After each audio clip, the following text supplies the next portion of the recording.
The Discovery by Jonathan Swift. When wise Lord Berkeley first came here, one statesman, and mob expected wonders, nor thought to find so great a peer ere a week, past committing blunders. Till on a day cut out by fate, when folks came thick to make their court out, slipped a mystery of state, to give the town and country sport. Now enters Bush too, with new state airs, his lordship's premier minister, and who in all profound affairs is held as needful as his clister too, with head reclining on his shoulder. He deals, and hears mysterious chat, while every ignorant beholder asks of his neighbor who is that. With this he put up to my lord, the courtiers kept their distance, he twitched his sleeve, and stole a word, then to a corner both withdrew.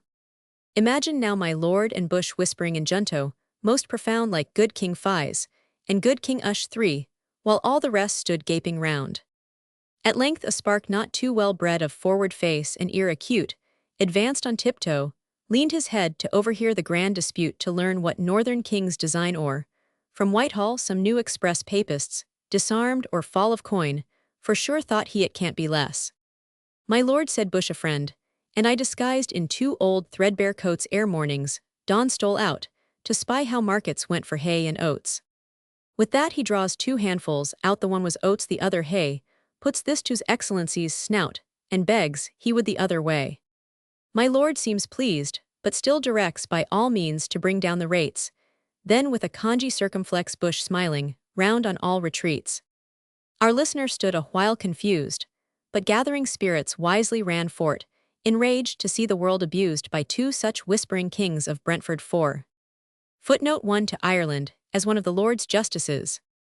Footnote 2, who by insinuating that the post of secretary was unsuitable for a clergyman obtained it for himself, though it had been promised to Swift, and when Swift claimed the deanery of Derry, in virtue of Lord Berkeley's promise, of the first good preferment that should fall in his gift, the Earl referred him to Bush, who told him that it was promised to another, but that if he would lay down £1,000 for it, he should have the preference. Swift, enraged at the insult, immediately left the castle, but was ultimately pacified by being presented with the rectory of Agher, and the vicarages of Larricker and Rathbeggan. See Forster's Life of Swift, p. 111. Birkbeck Hill's Letters of Swift and Prose Works, vols I 380 W.E.B. Footnote 2, always taken before my lord went to council, Dublin edition. Footnote 3, The Usurping Kings in the Rehearsal, the celebrated farce, written by the Duke of Buckingham, in conjunction with Martin Clifford Butler Spratt, and others in ridicule of the rhyming tragedies, then in vogue, and especially of Dryden, in the character of Bayes C. Malone's Life of Dryden, p. 95 W.E.B.